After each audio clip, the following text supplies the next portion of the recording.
আজ আমরা আশিঘাটে এসেছি, আমরা বোট চড়বো। আর ওরা টোটাল 84টা ঘাট দেখাবে। আর বারাণসী তো পুরো তুমি 2 পা দিয়ে পারবে না, একটা করে ঘাট, আর প্রত্যেকটা ঘাটের কিন্তু একটা করে নাম আছে। তারপর ওইদিকে ওরা কথা বলছিল, এই ছোটো নৌকোগুলোতে মাথা পিছু চাইছে 200 টাকা। বার্গেনিং করছিল, বলল না কম হবে না। তারপর ভাবলাম যে ছোটোগুলোতে চেপে লাভ নেই, বড় লঞ্চগুলোতে চাপি। তারপর ওখানটায়ও 200 টাকা করেই চাইলো পার হেড।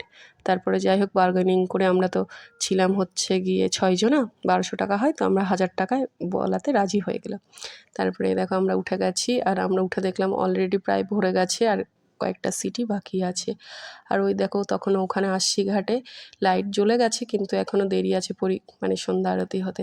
তারপর আমাদেরকে দিয়ে দিয়েছিল লাইফ জ্যাকেট, আর এদিকে মেজো পিসি পরে নিয়েছে। আমি প্রথমে পরছিলাম না, তারপর ওরা বারবার বললো যে পরে নিন পরে নিন, আর এত ঘ্যান ঘ্যান করছিল যে লাস্টে পরতে বাধ্যই হলাম। আর ওইদিকে ভাইয়া আমাকে কাঠি করছিল জ্যাকেটটাকে নিয়ে, জ্যাকেটটা না কেমন একটা নোংরা টাইপের ছিল। তারপর আমাদের বোট ছেড়ে দিয়েছে। আর এই সামনের বাচ্চাটা এত কাঁদছিল যে কি বলবো, কানে ঝালাপালা লেগে যাচ্ছিল।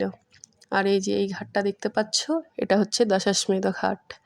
আর এর পরেই হচ্ছে গিয়ে কাশী বিশ্বনাথ মন্দির। আর দশাশ্বমেধ ঘাটটাকেই কাশী বিশ্বনাথ মন্দিরের ঘাট হিসেবে বলা হয়। আর ওই দেখো ওখানটায় অলরেডি সন্ধ্যা আরতি শুরু হয়ে গেছে, আর আমাদের বোট ওখানটায় দাঁড়াবে সন্ধ্যা আরতি দেখার জন্য। আর আমাদের যেহেতু লঞ্চ বড়, তাই সামনে যেতে পারবে না বেশি, কারণ সামনে অনেক ছোট ছোট নৌকো অলরেডি তাদের জায়গা নিয়ে নিয়েছিল। আর এই লঞ্চটাকে দেখো কি বড়, আর এখানটায় না গানও বাজছিল। আর দেখলাম যে এই লঞ্চটায় পুরো ফরেনাররা সব ছিল। আর এই লঞ্চগুলো কিন্তু আশি ঘাটে কিংবা অন্যান্য ঘাটে দেখিনি, জানি না এই লঞ্চগুলো কোথা থেকে ছাড়ে বা আসছিল, তবে সব ফরেনাররাই ছিল। আরেকটাও এই টাইপের ছিল লঞ্চ, বাট সেটাতে নর্মাল লোকজনই ছিল, আর এটাতে ছিল সব ফরেনাররা। তারপর এখানটায় দাঁড়িয়ে গেছে এই দশাশ্বমেধ ঘাটের গঙ্গা আরতি দেখার জন্য। আর আমাদের বোটেও অনেকে গঙ্গা আরতি করে নিচ্ছিল।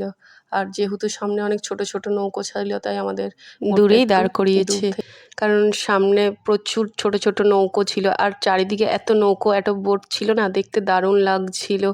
পুরো ঘাটটা ভরে গেছিলো নৌকো আর